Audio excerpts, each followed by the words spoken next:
Well, hello everyone, and welcome to another Southern California housing market update. Um, the headline, not a lie, not clickbait. I actually think there's some really good news out there if you were a buyer, especially if you're a buyer who's been waiting a little bit. I think if you were maybe looking for kind of a grander sign, I think I actually have one for you today. So let's go ahead and get right started.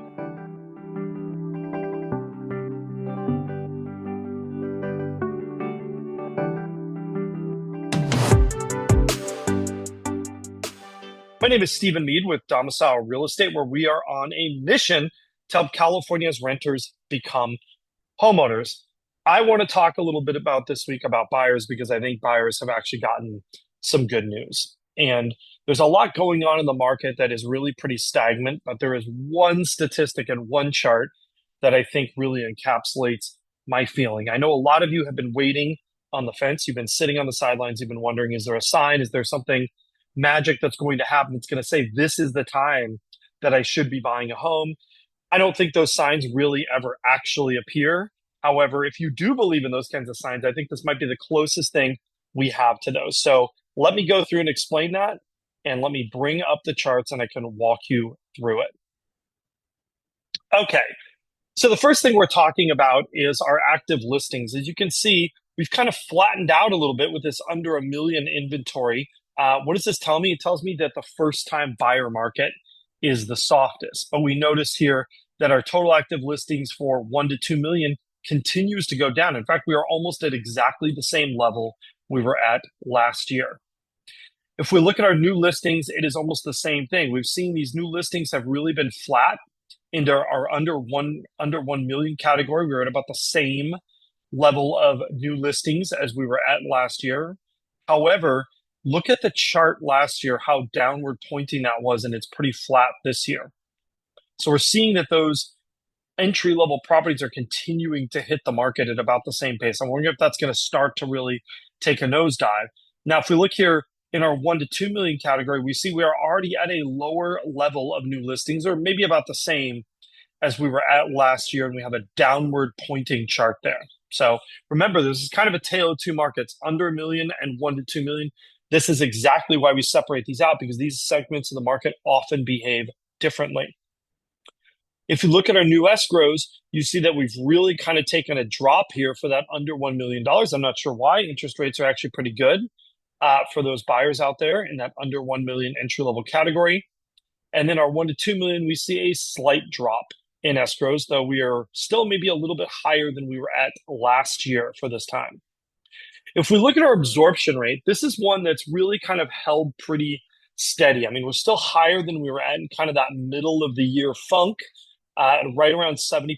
But I would say that is pretty close to an even and balanced market. As you get towards 80, it becomes a buyer's market. But right here in the 70% range, this really is a pretty balanced and even market. If you look at our closed prices, this is the one that's a bit interesting to me. Now, remember, this chart shows us what was happening 2 weeks ago. And we do see a sharp drop in all of these categories. By the way, I meant what is going on 4 to 8 weeks ago, because this is based on contracts that were negotiated 4 to 8 weeks ago. We see that we've got a drop across all of our pricing categories, especially in this median zone here, which was just about kissing $1 million there. It's not that uncommon to see drops towards the end of the year. You'll see last year we were kind of in a similar boat. And you see the entry level prices almost exactly where they were at a year ago. In the median, they're a little bit lower. And in the 75th percentile, they're actually a little bit higher. If we look at our percent still active after 14 days, this is kind of an overall sort of health in the market. This is sort of another inverse measurement of our absorption rate. When you see this, a higher number means a looser market and a lower number means a tighter market or more competitive market. You'll see here that we're still lower versus where we were at earlier this year, but we've climbed slightly. If we look at our close to list ratio, right, like this is a great way to measure how delusional are sellers and how optimistic are buyers, right? And if you look at this chart, 100% pretty much means sellers are pricing exactly where the market is and buyers are buying at that.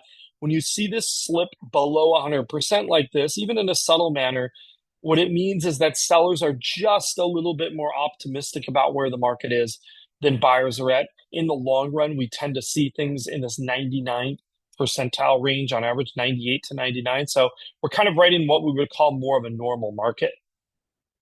If you look at our days on market for new contracts, that is hovering right around 45 days. That is obviously gone up since earlier this year, since the spring. But the reality is this is about what a normal market looks like. It's in that 40 to 60 day range. We are right now, at the low 40s for under $1 million and right in the mid 40s for 1 to 2 million. This is the big chart. So I'm a huge fan of this chart because I think this gives people some sense of perspective on where is affordability. So just to kind of recap, right? This is LA and Orange counties.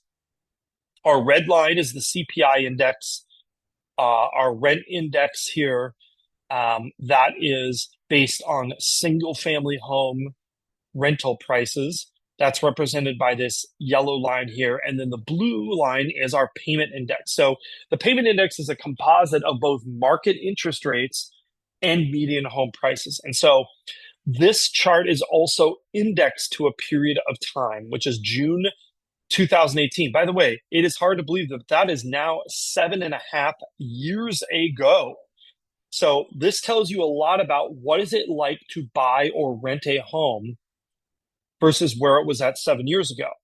And we look at where is the CPI? Well, the CPI is probably right about 130% or so of where things were at 7.5 years ago. So it's up 30%.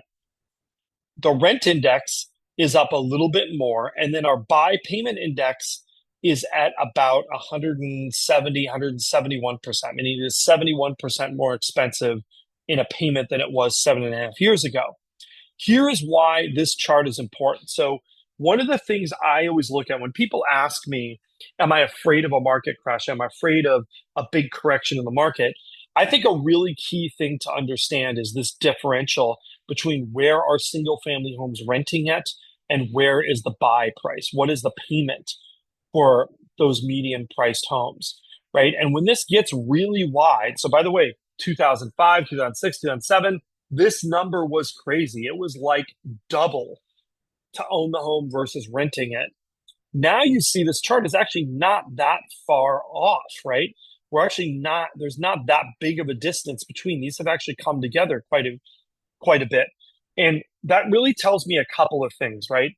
That tells me that relatively speaking, it's a great time for buyers, right? Because it means there's room for that market to go upward, right? Buying will almost always be more expensive than renting. Like there's few times these actually cross from one another.